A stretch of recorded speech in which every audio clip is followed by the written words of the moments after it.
آئیں ذرا میں حضرت باب الحوائج مولا عباس کے متعلق پیش کروں آج نہیں دوں گا. کون ہے حضرت عباس ابن علی؟ جن کے لیے تہجد میں مولا نے دعا مانگی ہو.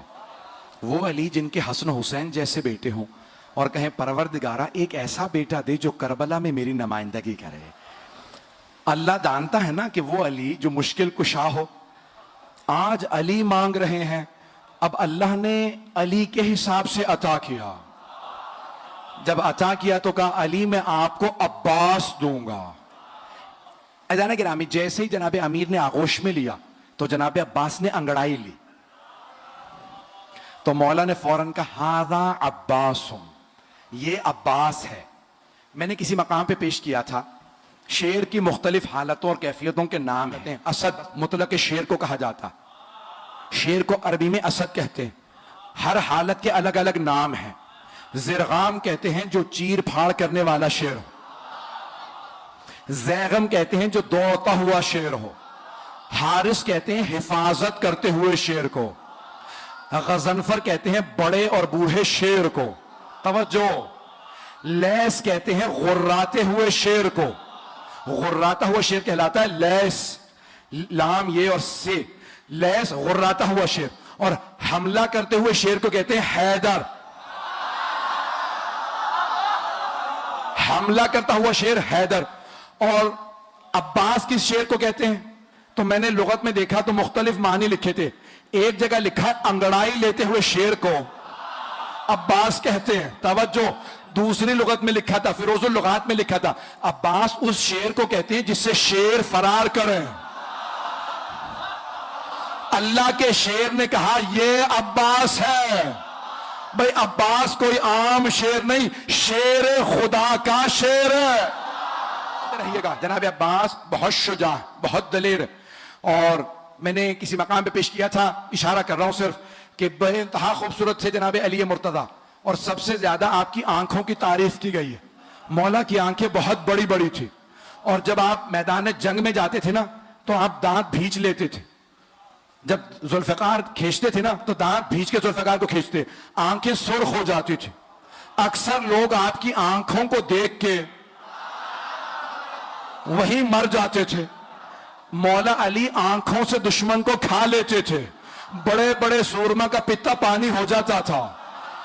جناب امیر کی وہی آنکھیں جناب عباس کے پاس تھی. جناب عباس بھی مولا کی طرح نقاب رکھ کے میدان میں اترتے تھے. مولا بھی نقاب اپنا تحت الحلق نکالتے تھے, اپنے امامے میں سے تحت الحلق نکالتے تھے اور میدان میں جاتے تھے. جناب عباس صفین میں صرف 13 برس کے تھے. اگر سننا چاہیں پڑھو, 13 برس کے تھے صفین میں. تو ایک مرتبہ جناب عباس علیہ السلام جناب امیر کی زرہ پہن کے مولا کی سواری پہ سوار ہوئے, مولا کی تلوار لی, میدان میں گئے. جناب عباس کی زلفیں طولانی تھی, رنگ بہت گورا تھا. تو ایک مرتبہ آپ نے تلوار کھینچی, لڑنا شروع کیا. ساری فوج کہنے لگی علی آ گئے, علی آ گئے. تو دوسرے پوچھتے پتہ کیسے ہے؟ کہا آنکھیں وہی ہیں, تیور وہی ہیں. چلیے گا. تو ایک مرتبہ جناب امیر سے کسی نے آگے کہا مولا آپ یہاں ہیں؟ وہاں میدان جنگ میں ہر آدمی نے شور مچا رکھا ہے علی آ گئے, علی آ گئے. مولا مسکرائے, کہا لڑنے والے سے کہو علی نے بلایا. جناب عباس سے کسی نے کہا آپ کو علی نے بلایا, آپ نے نقاب نہیں اتارا. ایک مرتبہ سواری سے اترے, بس مولا کا نام آنا تھا, گھوڑے سے اترے, ہاتھ میں تلوار تھی, خون بہ رہا تھا تلوار سے, چہرے پہ ابھی بھی نقاب تھا. جیسے ہی جناب عباس کو آتا دیکھا نا تو جناب عباس کے سیاہ امامے پہ سیاہ بال چہرے پہ آئے ہوئے تھے, رنگ گورا تھا. مولا نے دور سے دیکھے کہا ہاذا قمر بنی ہاشم, ہاذا قمر بنی ہاشم, یہ بنی ہاشم کا چاند ہے.